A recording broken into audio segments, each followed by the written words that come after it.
At her desk she sat without taking off jacket or cap, slitting envelopes and pretending to read the letters. Only Chuck Runcival, the sports reporter, and Ye Town gossip were sitting on her desk today, and them she liked having there. She sat on theirs when she pleased. Townie and Chuck were talking, and they went on with it. "They say," said Townie, "that it is really caused by germs brought by a German ship to Boston. A camouflage ship, naturally. It didn't come under its own colors. Isn't that ridiculous?" "Maybe it was a submarine," said Chuck, "sneaking in from the bottom of the sea in the dead of night. Now that sounds better." "Yes, it does," said Townie. "They always slip up somewhere in these details. And I think the germs were sprayed over the city. It started in Boston, you know, and somebody reported seeing a strange, thick, greasy looking cloud float up out of Boston Harbor and spread slowly all over that end of town. I think it was an old woman who saw it." "Should have been," said Chuck.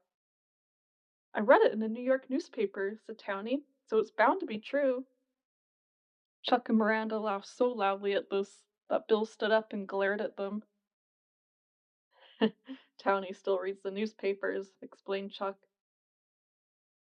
"Oh, what's funny about that?" asked Bill, sitting down again and frowning into the clutter before him. "It was a non-combatant saw that cloud," said Miranda. "Naturally," said Townie. "Member of the Lust Committee, maybe," said Miranda. "The Angel of Mons," said Chuck. "Or $1 a year man." Miranda wished to stop hearing and talking. She wished to think for just 5 minutes of her own about Adam, really to think about him. But there was no time. She had seen him first 10 days ago, and since then they had been crossing streets together, darting between trucks and limousines and push carts and farm wagons.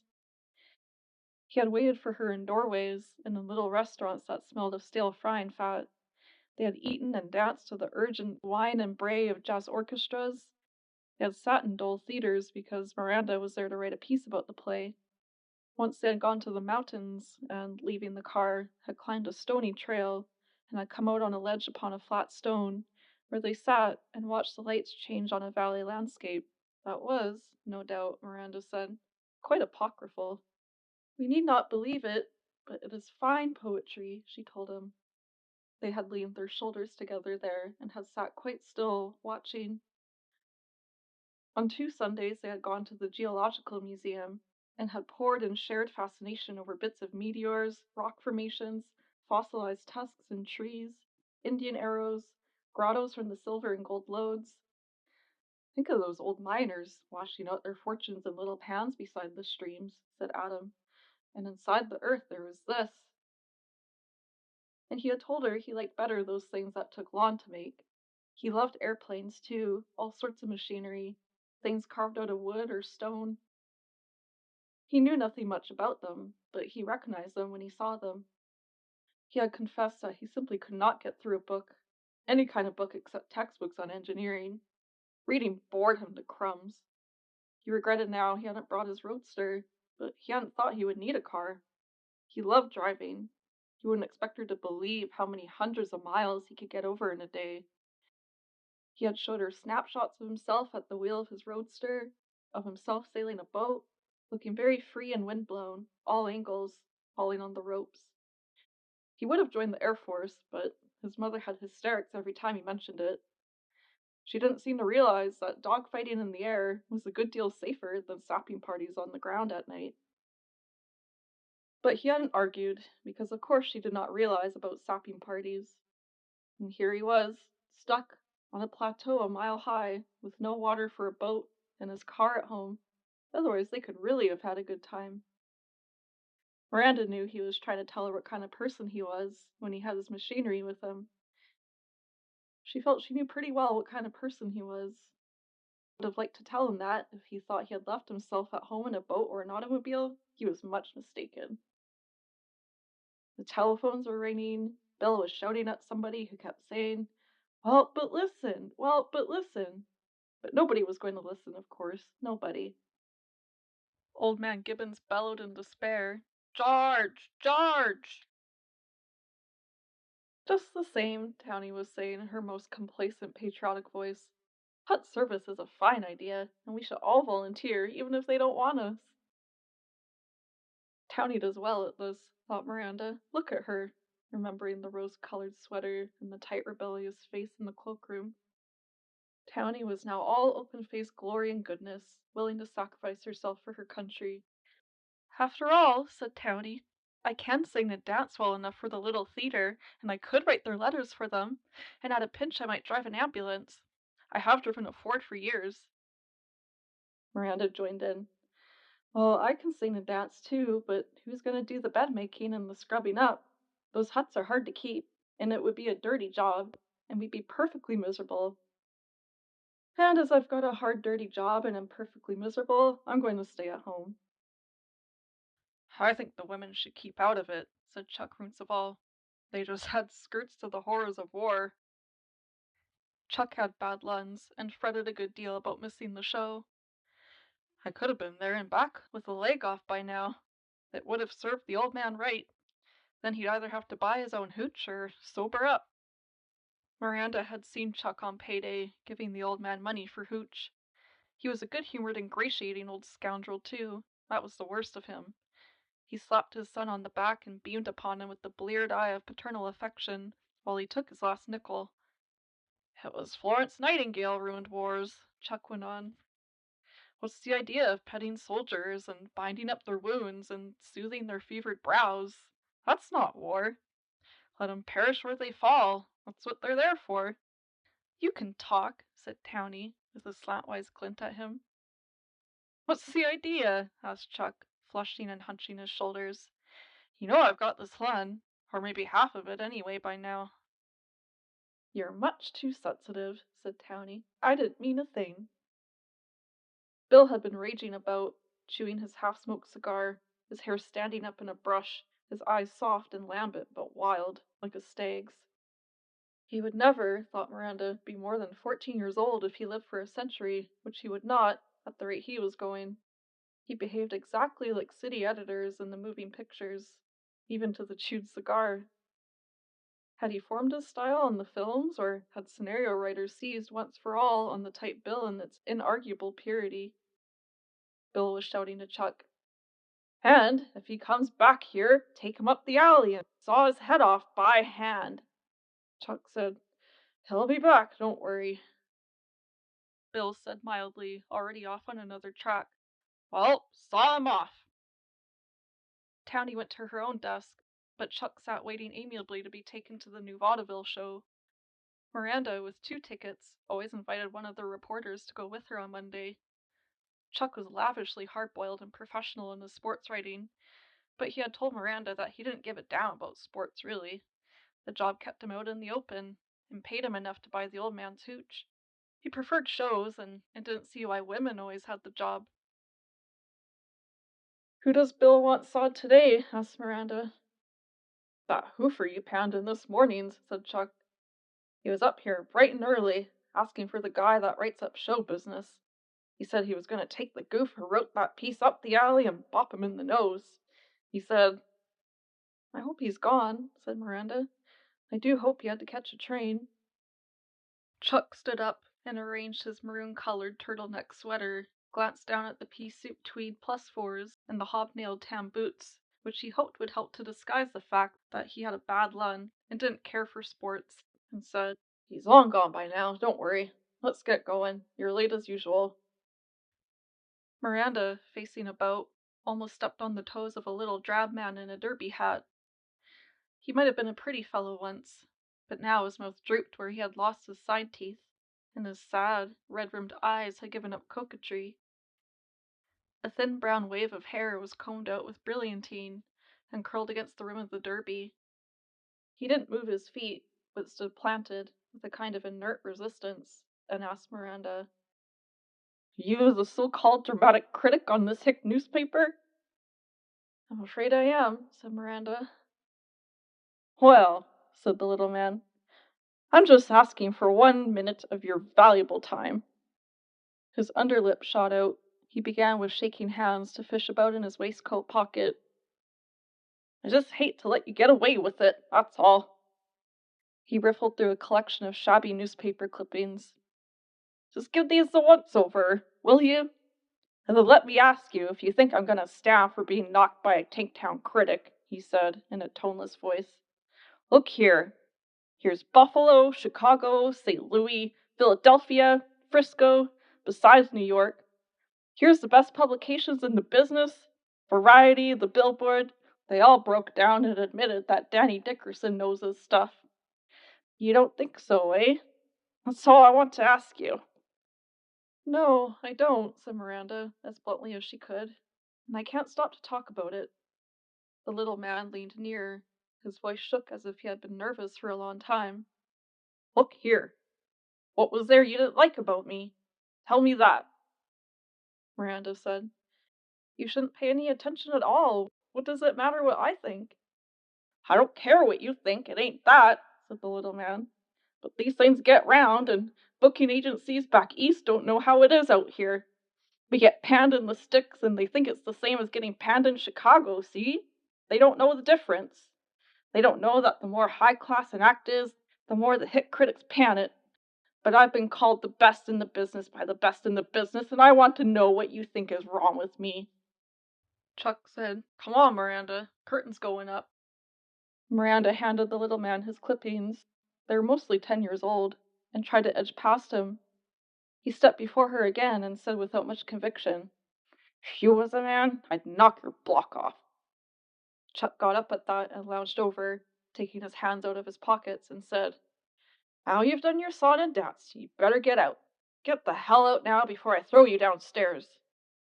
The little man pulled at the top of his tie, a small blue tie with red polka dots, slightly frayed at the knot.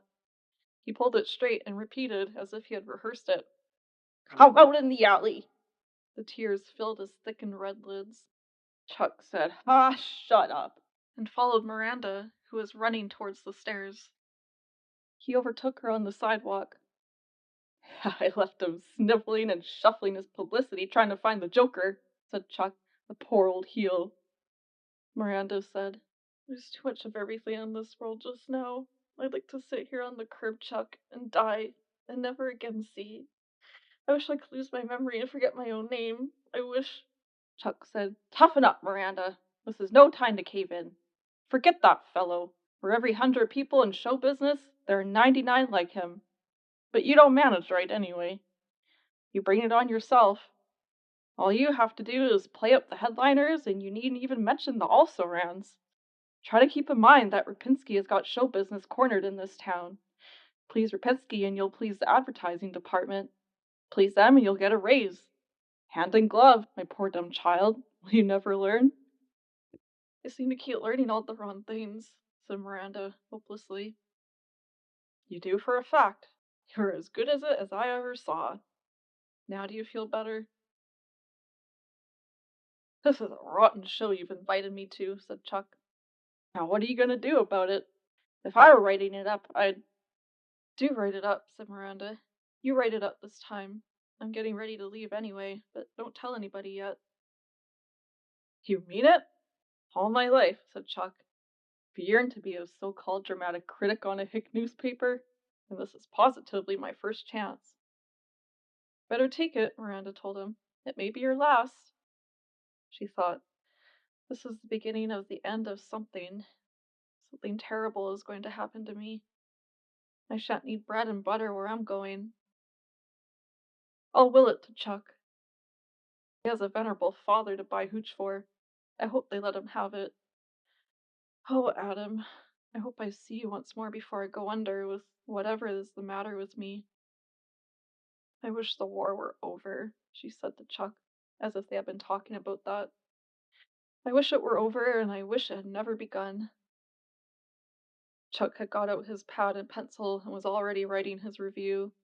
What she had said seemed safe enough now, but how would he take it? I don't care how it started or when it ends, said Chuck, scribbling away. I'm not going to be there. All the rejected men talk like that, thought Miranda. War was the one thing they wanted. Now they couldn't have it. Maybe they had wanted badly to go, some of them. All of them had a sidelong eye for the women they talked with about it, a guarded resentment which said, Don't pin a white feather on me, you bloodthirsty female. I've offered my meat to the crows, and they won't have it. The worst thing about war for the stay-at-homes is there isn't anyone to talk to anymore. The less committee will get you if you don't watch out. Bread will win the war. Work will win. Sugar will win. Peach pits will win the war. Nonsense. Not nonsense, I tell you. There's some kind of valuable high explosive to be got out of peach pits.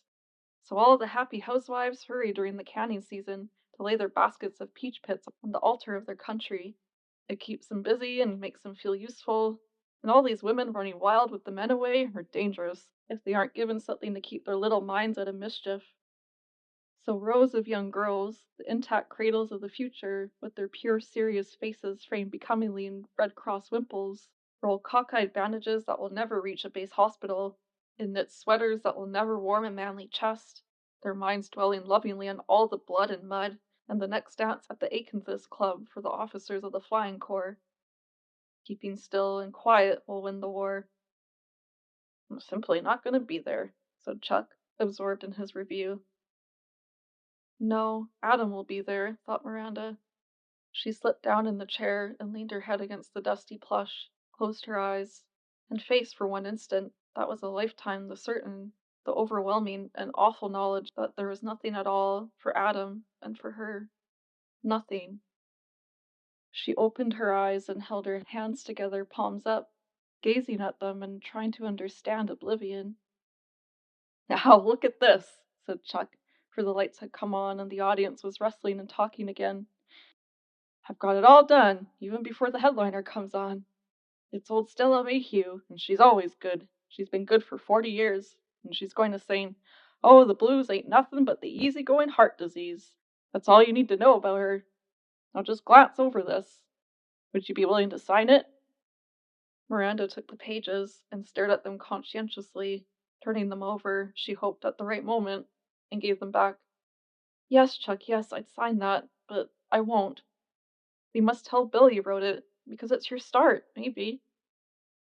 You don't half appreciate it, said Chuck. You read it too fast. Here, listen to this. He began to mutter excitedly. While he was reading, she watched his face. It was a pleasant face, with some kind of spark of life in it, and a good severity in the modeling of the brow above the nose. For the first time since she had known him, she wondered what Chuck was thinking about. He looked preoccupied and unhappy. He wasn't so frivolous as he sounded. The people were crowding into the aisle, bringing out their cigarette cases, ready to strike a match the instant they reached the lobby. Women with waved hair clutched at their wraps. Men stretched their chins to ease them of their stiff collars. And Chuck said, "I might as well go now." Miranda, buttoning her jacket, stepped into the moving crowd, thinking, what did I ever know about them? There must be a great many of them here who think as I do, and we dare not say a word to each other of our desperation. We are speechless animals letting ourselves be destroyed. And why? Does anybody here believe the things we say to each other? Stretched in unease on the ridge of the wicker couch in the cloakroom, Miranda waited for time to pass and leave Adam with her. Time seemed to proceed with more than usual eccentricity, leaving twilight gaps in her mind for 30 minutes, which seemed like a second, and then hard flashes of light that shone clearly on her watch, proving that 3 minutes is an intolerable stretch of waiting, as if she were hanging by her thumbs. At last, it was reasonable to imagine Adam stepping out of the house in the early darkness into the blue mist that might soon be rain. He would be on the way, and there was nothing to think about him after all. There was only the wish to see him, and the fear, the present threat, of not seeing him again. For every step they took towards each other seemed perilous, drawing them apart instead of together, as a swimmer, in spite of his most determined strokes, is yet drawn slowly backward by the tide. I don't want to love, she would think in spite of herself. Not Adam. There is no time, and we are not ready for it. And yet this is all we have. And there he was on the sidewalk, with his foot on the first step, and Miranda almost ran down to meet him. Adam, holding her hands, asked, "Do you feel well now? Are you hungry? Are you tired? Will you feel like dancing after the show?" "Yes to everything," said Miranda. "Yes, yes." Her head was like a feather, and she steadied herself on his arm. The mist was still mist that might be rain later, and though the air was sharp and clean in her mouth, it did not, she decided, make breathing any easier. I hope the show was good, or at least funny, she told him, but I promise nothing.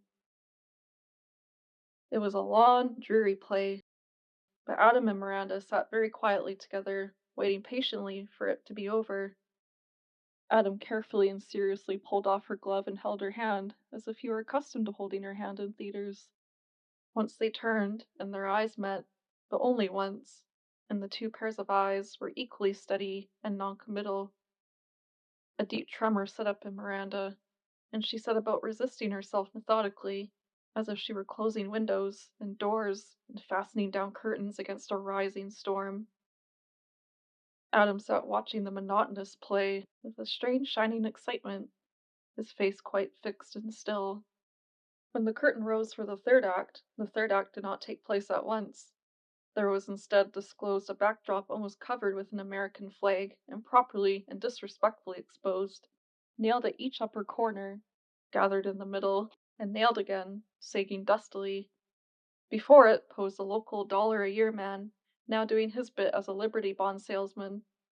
He was an ordinary man past middle life, with a neat little melon buttoned into his trousers and waistcoat, an opinionated tight mouth, a face and figure in which nothing could be read, save the inept central record of 50 years. But for once in his life, he was an important fellow in an impressive situation, and he reveled, rolling his words in an actorish tone. "Looks like a penguin," said Adam. They moved, smiled at each other. Miranda reclaimed her hand. Adam folded his together, and they prepared to wear their way again, through the same old, moldy speech, with the same old dusty backdrop. Miranda tried not to listen, but she heard. "These vile Huns! Glorious Belleau Wood! Our keyword is sacrifice! Martyred Belgium! Give till it hurts! Our noble boys over there! Big Berthas! The death of civilization! The Boche!" "My head aches," whispered Miranda. "Oh, why won't he hush?" "He won't," whispered Adam. "I'll get you some aspirin." "In Flanders fields the poppies grow, between the crosses, row on row." "Getting into the home stretch," whispered Adam. "Atrocities! Innocent babes hoisted on Boche bayonets. Your child and my child. If our children were spared these things, then let us say with all reverence that these dead have not died in vain. The war! The war! The war to end war! War for democracy, for humanity, a safe world for ever and ever. And to prove our faith in democracy, each other, and to the world, let everybody get together and buy Liberty bonds, and do without sugar and wool and socks." "Was that it?" Miranda asked herself. "Say that over. I didn't catch the last line. Did you mention Adam? If you didn't, I'm not interested." "What about Adam, you little pig? And what are we going to sing this time? Tipperary or There's a Long, Long Trail? Oh, please do let the show go on and get over with. I must write a piece about it before I can go dancing with Adam. We have no time. Coal, oil, iron, gold, international finance. Why don't you tell us about them, you little liar?" The audience rose and sang, "There's a long, long trail a-winding," their open mouths black and their faces pallid in reflected footlights. Some of the faces grimaced and wept and had shining streaks like snails' tracks on them. Adam and Miranda joined in at the tops of their voices, grinning shamefacedly at each other once or twice. In the street, they lit their cigarettes and walked slowly, as always. "Just another nasty old man who would like to see the young ones killed," said Miranda in a low voice. "The tomcats try to eat the little tom kittens, you know. They don't fool you, really, do they, Adam?" The young people were talking like that about the business by then. They felt they were seeing pretty clearly through that game. She went on. "I hate these pot-bellied bald-heads, too fat, too old, too cowardly to go to war themselves. They know they're safe. It's you they're sending instead. Adam turned eyes of genuine surprise upon her. "Oh, that one," he said. "Now what could the poor sap do if they did take him? It's not his fault," he explained. "He can't do anything but talk." "What could you expect of him, Miranda?" She spoke his name often, and he spoke hers rarely. The little shock of pleasure the sound of her name in his mouth gave her stopped her answer. For a moment she hesitated and began at another point of attack. "Adam," she said, "the worst of war is the fear and suspicion, and the awful expression in all the eyes you meet, as if they had pulled down the shutters over their minds and their hearts, and were peering out at you, ready to leap if you make one gesture, or say one word they do not understand instantly. It frightens me. I live in fear too, and no one should have to live in fear. It's the skulking about and the lying. It's what war does to the mind and the heart, Adam, and you can't separate these two. What it does to them is worse than what it can do to the body." Adam said soberly, after a moment, "Oh, yes, but suppose one comes back whole. The mind and the heart sometimes get another chance, but if anything happens to the poor old human frame, why, it's just out of luck, that's all." "Oh, yes," mimicked Miranda, "it's just out of luck, that's all." "If I didn't go," said Adam, in a matter-of-fact voice, "I couldn't look myself in the face. So that's all settled." With her fingers flattened on his arm, Miranda was silent, thinking about Adam. No, there was no resentment or revolt in him. Pure, she thought, all the way through. Flawless, complete, as a sacrificial lamb must be. The sacrificial lamb strode along casually, accommodating his long pace to hers, keeping her on the inside of the walk in the good American style, helping her across street corners as if she were a cripple. "I hope we don't come to a mud puddle, he'll carry me over it," giving off whiffs of tobacco smoke, a manly smell of scentless soap, freshly cleaned leather and freshly washed skin, breathing through his nose and carrying his chest easily. He threw back his head and smiled into the sky, which still misted, promising rain. "Oh boy," he said, "what a night. Can't you hurry that review of yours so we can get started?" He waited for her before a cup of coffee in the restaurant next to the press room, nicknamed the Greasy Spoon. When she came down at last, freshly washed and combed and powdered, she saw Adam first, sitting near the dingy big window, face turned to the street, but looking down. It was an extraordinary face, smooth and fine and golden in the shabby light, but now set in a blind melancholy, a look of pain, suspense, and disillusion. For just one split second, she caught a glimpse of Adam when he would have been older, the face of a man he would not live to be. He saw her then, rose, and the bright glow was there. Adam pulled their chairs together at their table. They drank hot tea and listened to the orchestra jazzing "Pack Up Your Troubles." "In an old kit bag and smoil, smoil, smoil," shouted half a dozen boys under the draft age, gathered around a table near the orchestra. They yelled incoherently, laughed in great hysterical bursts of something that appeared to be merriment, and passed around, under the tablecloth, flat bottles containing a clear liquid. For in this western city, founded and built by roaring drunken miners, no one was allowed to take his alcohol openly. Splashed it into their tumblers of ginger ale, and went on singing, "It's a long way to Tipperary." When the tune changed to Madelon, Adam said, "Let's dance." It was a tawdry little place, crowded and hot and full of smoke, but there was nothing better. The music was gay, and life is completely crazy anyway, thought Miranda, so what does it matter? This is what we have, Adam and I. This is what we're going to get. This is the way it is with us. She wanted to say, "Adam, come out of your dream and listen to me. I have pains in my chest, in my head, in my heart, and they're real. I am in pain all over, and you are in such danger as I can't bear to think about. And why can we not save each other?" When her hand tightened on his shoulder, his arm tightened about her waist instantly, and stayed there, holding firmly. They said nothing, but smiled continually at each other, odd changing smiles, as though they had found a new language. Miranda, her face near Adam's shoulder, noticed a dark young pair sitting at a corner table, each with an arm around the waist of the other, their heads together, their eyes staring at the same thing, whatever it was, that hovered in space before them. Her right hand lay on the table, his hand over it, and her face was a blur with weeping. Now and then he raised her hand and kissed it, and set it down and held it, and her eyes would fill again. They were not shameless, they had merely forgotten where they were, or they had no other place to go, perhaps. They said not a word, and the small pantomime repeated itself, like a melancholy short film, running monotonously over and over again. Miranda envied them. She envied that girl. At least she can weep if that helps, and he does not even have to ask, "What is the matter? Tell me." They had cups of coffee before them, and after a long while, Miranda and Adam had danced and sat down again twice.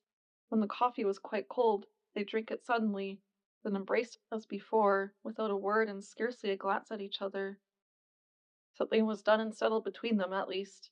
It was enviable, enviable, that they could sit quietly together and have the same expression on their faces, while they looked into the hell they shared. No matter what kind of hell was theirs, they were together. At the table nearest Adam and Miranda, a young woman was leaning on her elbow, telling her young man a story. "And I don't like him because he's too fresh. He kept on asking me to take a drink, and I kept telling him I don't drink, and he said, 'Now look here, I want to drink the worst way, and I think it's mean of you not to drink with me.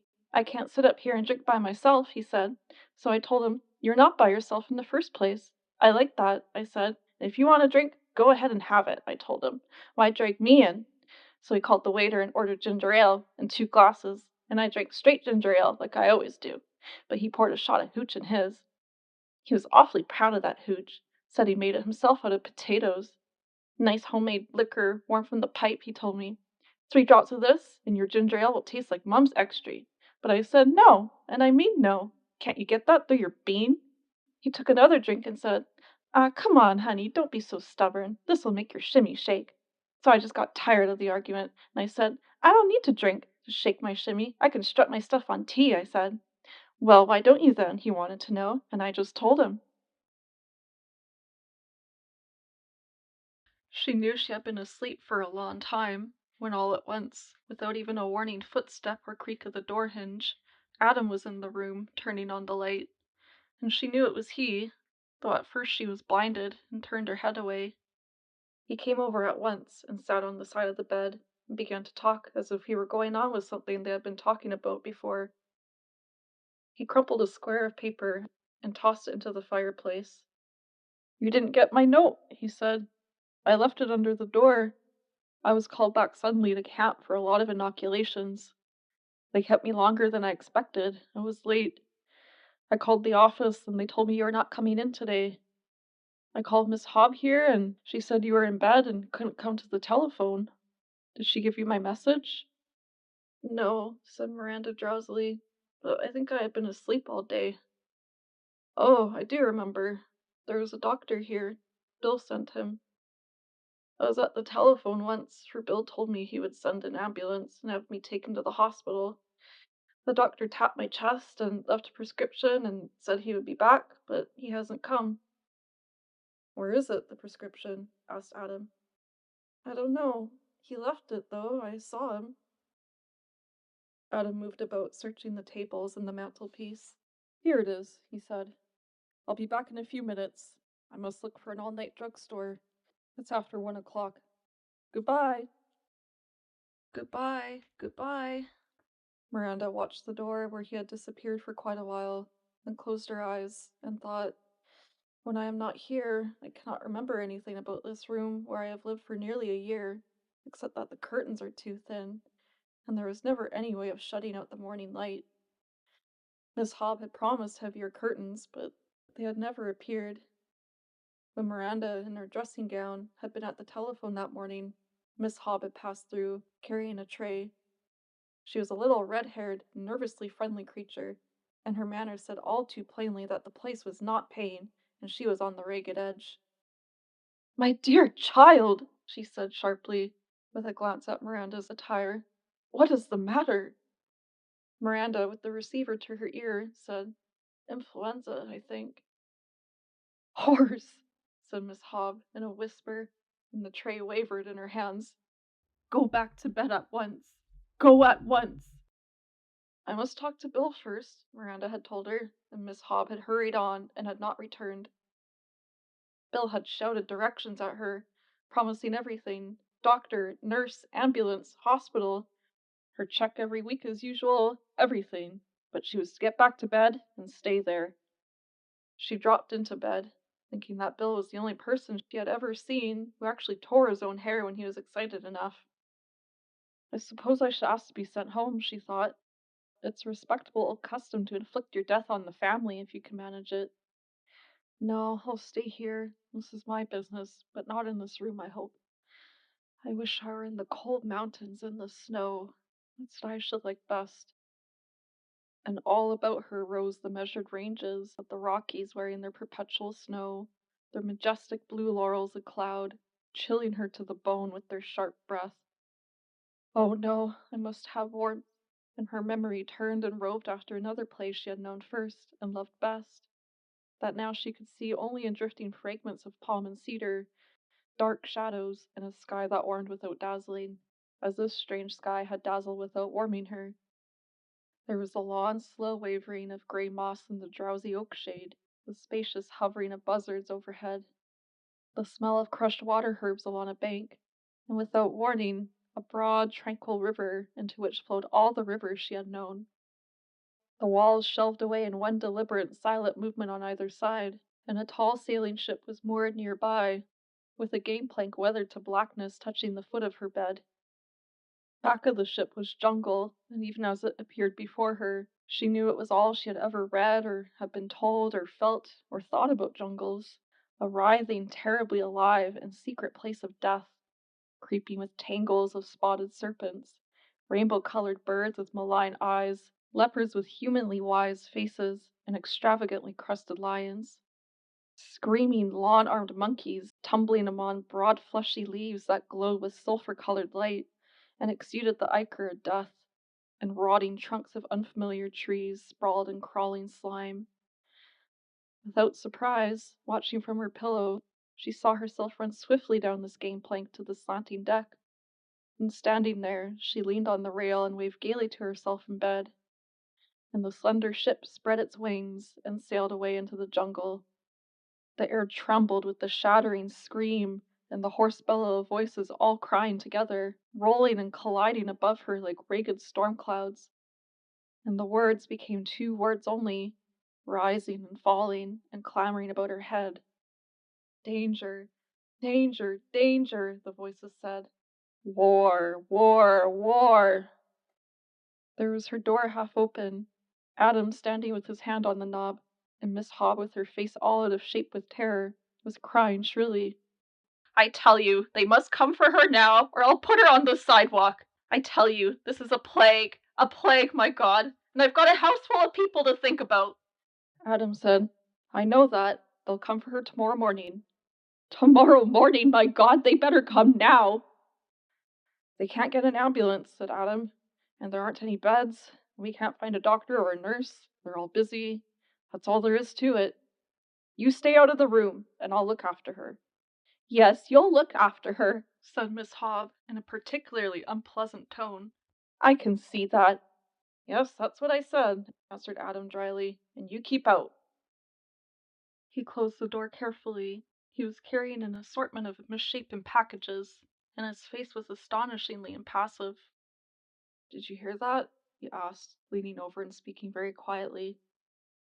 "Most of it," said Miranda. "It's a nice prospect, isn't it?"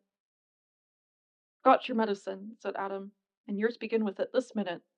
She can't put you out." "So it's really as bad as that," said Miranda. "It's as bad as anything can be," said Adam. "All the theaters and nearly all the shops and restaurants are closed, and the streets have been full of funerals all day and ambulances all night." "But not one for me," said Miranda, feeling hilarious and lightheaded.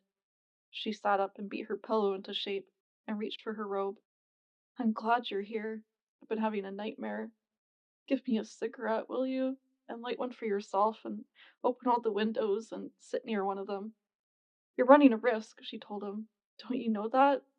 Why do you do it?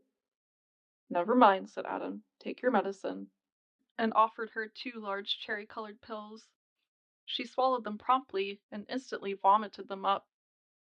Do excuse me, she said, beginning to laugh. I'm so sorry. Adam, without a word and with a very concerned expression, washed her face with a wet towel, gave her some cracked ice from one of the packages, and firmly offered her 2 more pills. That's what they always did at home, she explained to him, and it worked. Crushed with humiliation, she put her hands over her face and laughed again painfully. There are 2 more kinds yet, said Adam, pulling her hands from her face and lifting her chin. You've hardly begun, and I've got other things, like orange juice and ice cream. They told me to feed you ice cream, and coffee in a thermos bottle, and a thermometer. You have to work through the whole lot, so you'd better take it easy. This time last night we were dancing, said Miranda, and drank something from a spoon. Her eyes followed him about the room as he did things for her with an absent-minded face, like a man alone. Now and again he would come back, and slipping his hand under her head, would hold a cup or a tumbler to her mouth, and she drank, and followed him with her eyes again, without a clear notion of what was happening. Adam, she said, I've just thought of something. Maybe they forgot St. Luke's Hospital. Call the sisters there and ask them not to be so selfish with their silly old rooms. Tell them I only want a very small, dark, ugly one for 3 days, or less. Do try them, Adam. He believed, apparently, that she was still more or less in her right mind, for she heard him at the telephone explaining in his deliberate voice. He was back again almost at once, saying, Seems to be my day for getting mixed up with peevish old maids. The sister said that even if they had a room for you, you couldn't have it without doctor's orders. But they didn't have one anyway. She was pretty sour about it. Well, said Miranda in a thick voice, I think that's abominably rude and mean, don't you? She sat up with a wild gesture of both arms, and began to retch again, violently. Hold it, as you were, called Adam, fetching the basin. He held her head, washed her face and hands with ice water, put her head straight on the pillow, then went over and looked out of the window. Well, he said at last, sitting beside her again, they haven't got a room, they haven't got a bed, they haven't even got a baby crib the way she talked. So I think that's straight enough. We may as well dig in. Isn't the ambulance coming? Tomorrow, maybe. He took off his tunic and hung it on the back of a chair. Kneeling before the fireplace, he began carefully to set kindling sticks in the shape of an Indian teepee, with a little paper in the center for them to lean upon. He lighted this and placed the other sticks upon them, and larger bits of wood. When they were going nicely, he added still heavier wood, and coal a few lumps at a time, until there was a good blaze, and a fire that would not need rekindling. He rose and dusted his hands together. The fire illuminated him from the back, and his hair shone. Adam, said Miranda, I think you're very beautiful. He laughed out at this, and shook his head at her. What a hell of a word, he said, for me. It was the first that occurred to me, she said, drawing up on her elbow to catch the warmth of the blaze. That's a good job, that fire. He sat on the bed again, dragging up a chair and putting his feet on the rungs. They smiled at each other for the first time since he had come in that night.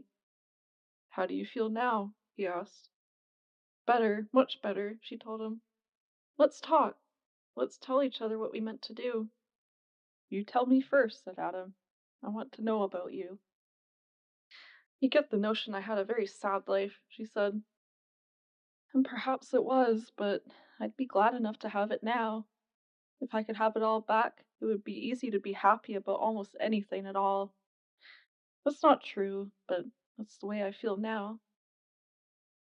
After a pause, she said, There's nothing to tell after all, if it ends now. For all this time I was getting ready for something that was going to happen later, when the time came. So now it's nothing much. But it must have been worth having until now, wasn't it? He asked seriously, as if it were something important to know. Not if this is all, she repeated obstinately. Weren't you ever happy? Asked Adam, and he was plainly afraid of the word. He was shy of it, as he was of the word love. He seemed never to have spoken it before, and was uncertain of its sound or meaning. I don't know, she said. I just lived and never thought about it. I remember things I liked, though, and things I hoped for. I was going to be an electrical engineer, said Adam. He stopped short. And I shall finish up when I get back, he added, after a moment.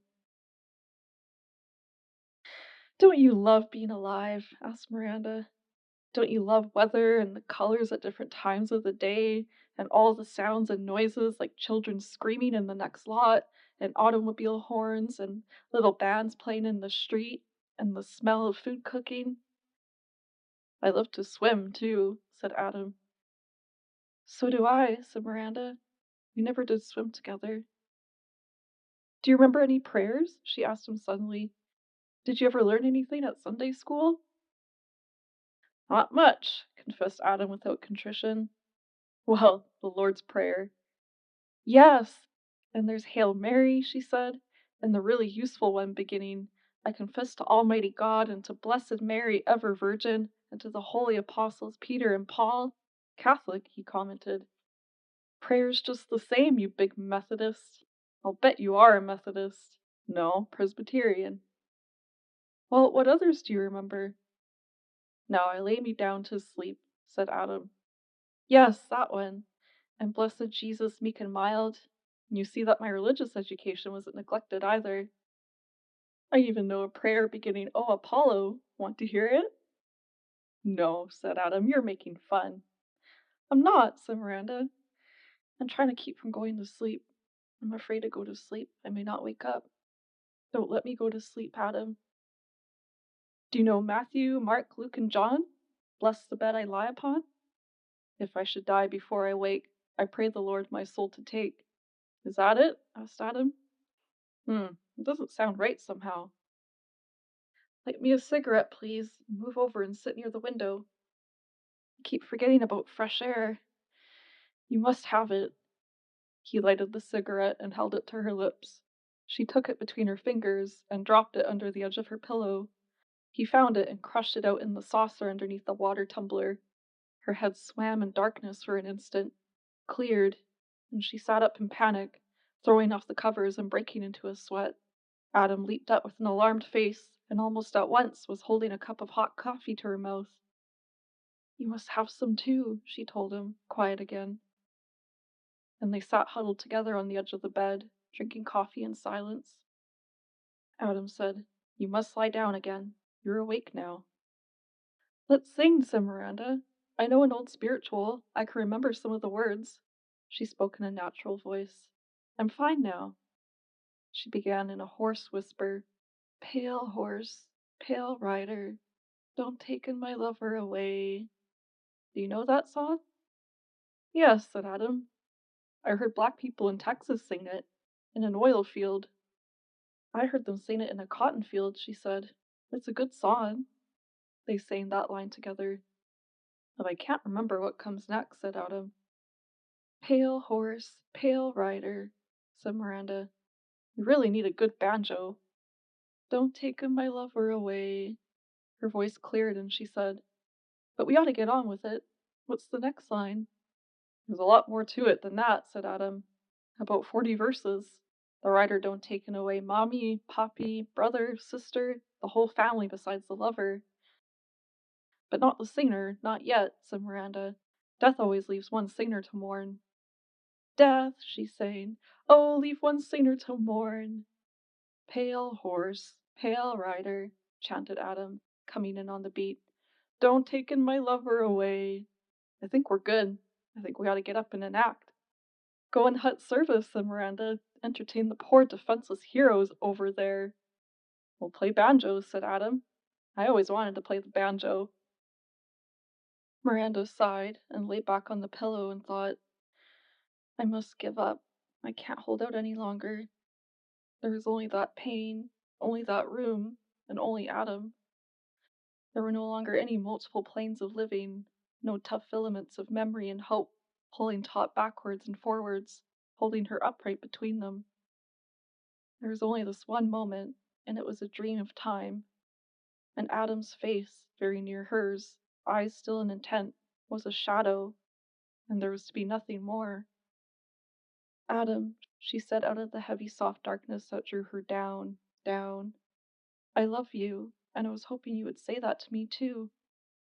He lay down beside her with his arm under her shoulder and pressed his smooth face against hers. His mouth moved towards her mouth and stopped. Can you hear what I am saying? What do you think I have been trying to tell you all this time? She turned towards him, the cloud cleared, and she saw his face for an instant. He pulled the covers about her and held her, and said, Go to sleep, darling. Darling, if you will go to sleep now for 1 hour, I will wake you up and bring you hot coffee, and tomorrow we will find somebody to help. I love you. Go to sleep. Almost with no warning at all, she floated into the darkness, holding his hand, in sleep that was not sleep, but clear evening light in a small green wood, an angry, dangerous wood, full of inhuman, concealed voices, singing sharply like the whine of arrows, and she saw Adam transfixed by a flight of these singing arrows that struck him in the heart and passed shrilly, cutting their path through the leaves. Adam fell straight back before her eyes and rose again, unwounded and alive. Another flight of arrows loose from the invisible bow struck him again and he fell, and yet he was there before her, untouched, in perpetual death and resurrection. She threw herself before him. Angrily and selfishly she interposed between him and the track of the arrow, crying, No! No! Like a child cheated in a game. It's my turn now. Why must you always be the one to die?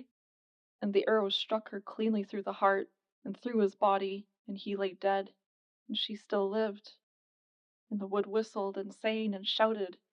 Every branch and leaf and blade of grass had its own terrible accusing voice. She ran then, and Adam caught her in the middle of the room, running, and said, Darling, I must have been asleep too. What happened? You screamed terribly. After he had helped her to settle again, she sat with her knees drawn up under her chin, resting her head on her folded arms, and began carefully searching for her words, because it was important to explain clearly. It was a very odd sort of dream. I don't know why it could have frightened me. There was something about an old-fashioned Valentine. There were 2 hearts carved on a tree, pierced by the same arrow.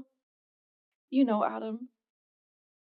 Yes, I know, honey, he said in the gentlest sort of way, and sat kissing her on the cheek and forehead with a kind of accustomedness, as if he had been kissing her for years. One of those lace paper things. Yes, and yet they were alive, and were us, you understand? This doesn't seem to be quite the way it was, but it was something like that. It was in a wood. Yes, said Adam. He got up and put on his tunic and gathered up the thermos bottle. I'm going back to that little stand and get us some ice cream and hot coffee, he told her, and I'll be back in 5 minutes. And you keep quiet. Goodbye for 5 minutes, he said, holding her chin in the palm of his hand and trying to catch her eye. And you be very quiet. Goodbye, she said. I'm awake again.